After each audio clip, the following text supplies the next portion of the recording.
I know what you're gonna say. What happened to your hair? Well, it's gone in long. It's a bit of a special weekly report this week because it was the Geneva Motor Show, so I'm not going to do all the usual for sale delivery stuff. It's just going to be 100% Geneva. So Geneva press days were Tuesday and Wednesday, and I was lucky enough to go on Wednesday for the day.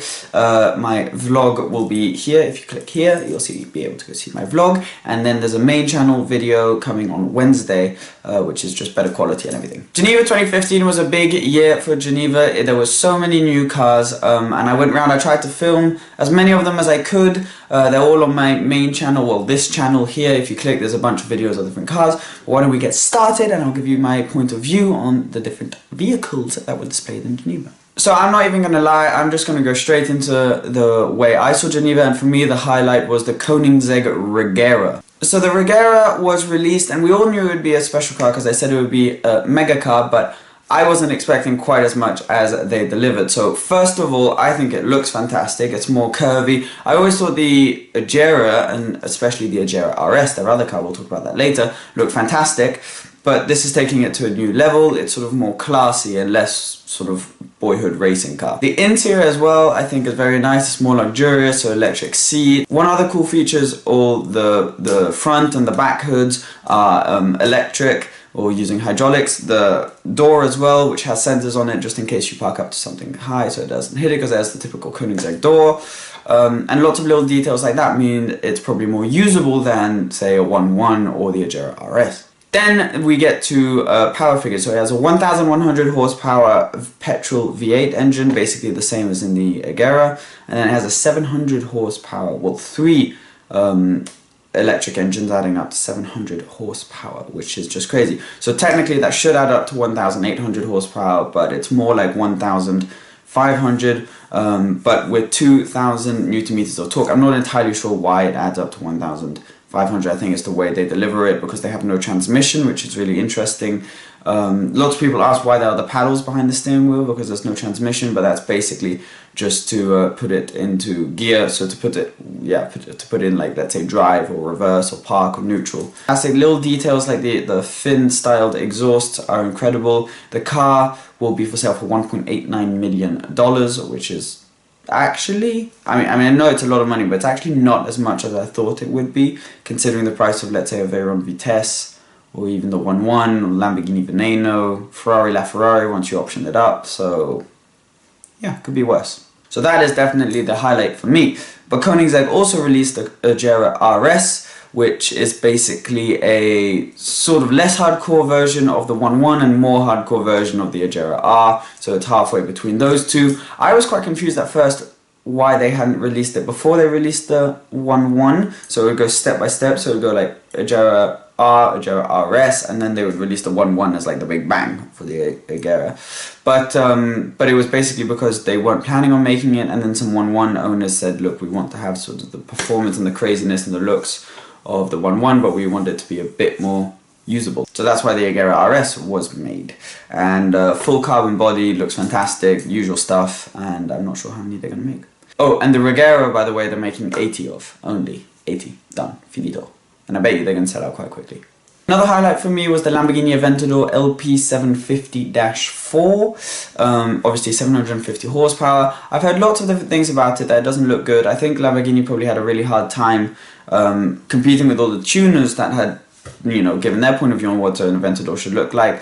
But 750 horsepower, not 60, 2.8 seconds. I think the only thing that kind of bothers me about the way it looks is the wing. I think it's just too, I don't know how to explain it, too straight, too square, it's not curvy or anything. I think that doesn't look great, but I quite like the exhaust, and I like the rest of the body kit. It's kind of like a slightly more hardcore 50th anniversary edition.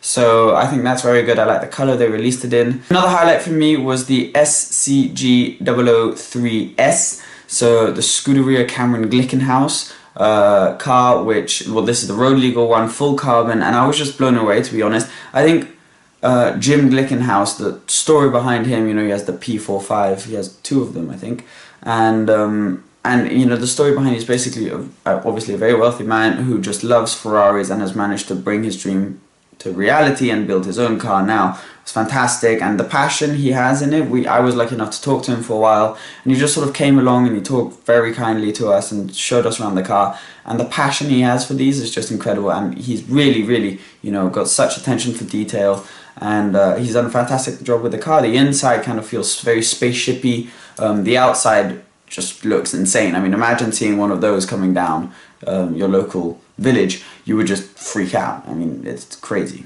Basically as close as you can get to a Batmobile for the road. Then you have your obvious two big manufacturer releases. So you have the Ferrari 488 GTB. I really like the back of it. It's kind of like a mix between the LaFerrari and the Speciale. I really like being able to look around and see all of the different aerodynamic tricks they've come across. So there's actually a wing in the back that you can't see. It's just molded into the rear of the car. There are all these flaps underneath, like on the Speciale. The front, for me, not 100%. It's not that I don't dislike it. I'm just not blown away by it. Again, there are some interesting sides, sort of like scoops in the front and everything. I don't personally mind the scoops on the side as much as other people say they do. I don't think it looks that bad. I think it looks quite sporty. One thing that does bother me, a little thing, door handles. They literally just look like they slapped them on there. I'm sure that they have a purpose, but it doesn't look good. And then what I found really disappointing was the interior. I mean, obviously it's a nice place to be, but it's basically, let's just say it's basically exactly the same as the 458. And announcing this as a fully new model, whereas to me it's more of a facelifted version of the 458. I probably shouldn't be saying that. But hey, I'm sure it'll perform great. 0-60, 3 seconds dead, 660 horsepower. First mid-engined twin turbocharged car since the F40, so I've heard it sounds a bit like the F40 as well. That would be great. But yeah, so not disappointed but not blown away, just kind of meh. Same thing with the Audi R8 for me. I think that they could have done more. I just think it looks like a slightly more modern and square version of the old R8. I quite like the side blades. I don't think the new ones look bad, but I quite like the old ones. I think they, on the other hand, have done a great job on the interior. I think the interior is fantastic, but I just don't think it's, you know, quite 610 horsepower for the Plus. It just doesn't look like, you know, it's got 610 horsepower under the hood. And yeah, I do think, however, the e-tron almost looks better than the V10 and the Plus. Which is quite interesting, but that will surely come with a huge price tag. I don't know the price of that yet, but I think it's really interesting that they're building an e-tron to sort of compete with the i8, and that sort of attracted my attention more than the V10 or V10 Plus. And his EXP10 concept, this completely blew me away. I mean, they just did such a good job with this. I think it looks fantastic. If they have any reason to put this into production, I think they should. The interior is stunning. Obviously, everything you see on the exterior and the interior won't be the way it is when it comes into production, which it looks like it probably will. But it will still look good whatever happens. I love, I don't know if you've seen that the dials in the front kind of flip up when you get in, and the use of copper inside. I think it's probably, from what I've heard, going to have a mix between, well, a mix. It's going to be a hybrid using electric engine, obviously, and a V6. If it looks anything like this, interior and exterior wise, it's going to be a killer. Porsche stand was kind of like my little guilty pleasure because I love a GT Porsche, and they had the Cayman GT4, which is one of my favorite cars right now. I just think that is stunning. Seeing it in person, it looks really good, and I'm sure it'll sound good, and just the whole pack is incredible. Like, it's really light. The interior looks, I mean, it's basically the same interior as a 991 Carrera GT3 on the GT4, so it's like you're getting the bargain of a lifetime. Next to it though was the GT3 RS, which again looks great. I think the new one looks fantastic.